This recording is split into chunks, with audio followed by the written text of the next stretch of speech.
வணக்கம், நான் உங்கள் சோஃபியா. எப்போவுமே குழந்தைங்களுக்கு ஒவ்வொரு கதை சொல்லுவேன். இன்றைக்கி அந்த மாதிரி ஒரு குட்டி ஸ்டோரி, உண்மையாக நடந்த ஒரு விஷயம். கருப்பினத்தவர் அடிமையாக இருந்த காலம் அது.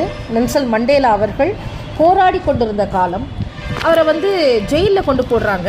அப்போது அங்கே இருந்த ஒரு ஜெயிலர்கிட்ட அவர் கேட்குறாரு, எனக்கு ரொம்ப தாகமாக இருக்குது, கொஞ்சம் தண்ணி கொடுங்க அப்படின்னும் போது ஒரு குவளை நிறைய அவர் சிறுநீர் கழித்து அந்த குவளையை கொண்டு வந்து நெல்சன் மண்டேலா அவர்கள்ட்ட கொடுக்குறாங்க. அவரும் வாங்கிட்டு அமைதியாக அதை கடந்து போயிடுறாரு. ஒரு காலம் கட்டம் மாறுது. நெல்சன் மண்டேலா அவர்கள் அதே இடத்துக்கு அதிபராக வரக்கூடிய அந்த சூழ்நிலை வருது. அதிபராக வந்துட்டார். அந்த இடத்துல அந்த ஜெயிலரும் அங்கே நிற்கிறாரு. பார்த்திங்கன்னா ஜெயிலருக்கு பயத்தினால மயங்கியும் விழுந்துடுறாரு. பொறுமையாக நெல்சன் மண்டேலா அவர்கள் அந்த ஜெயிலருடைய தலையை தூக்கி தன்னுடைய மடியில் கிடத்திக்கிட்டு அவருக்கு ஒரு டம்ளர் தண்ணி கொண்டு வர சொல்லி அந்த தண்ணியை அவருக்கு குடிக்கவும் முகத்தில் தெளிச்சும் அவரை எழுப்புறாரு.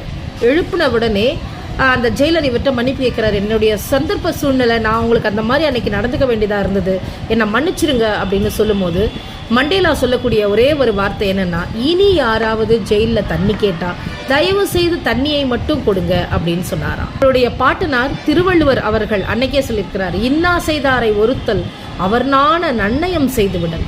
யார் நமக்கு துரோகங்களையும் பழிகளையும் தருகிறார்களோ அவர்களுக்கு மீண்டும் நல்லதையே செய்யுங்கள் அப்படின்னு அன்னைக்கே சொல்லியிருக்கிறாரு.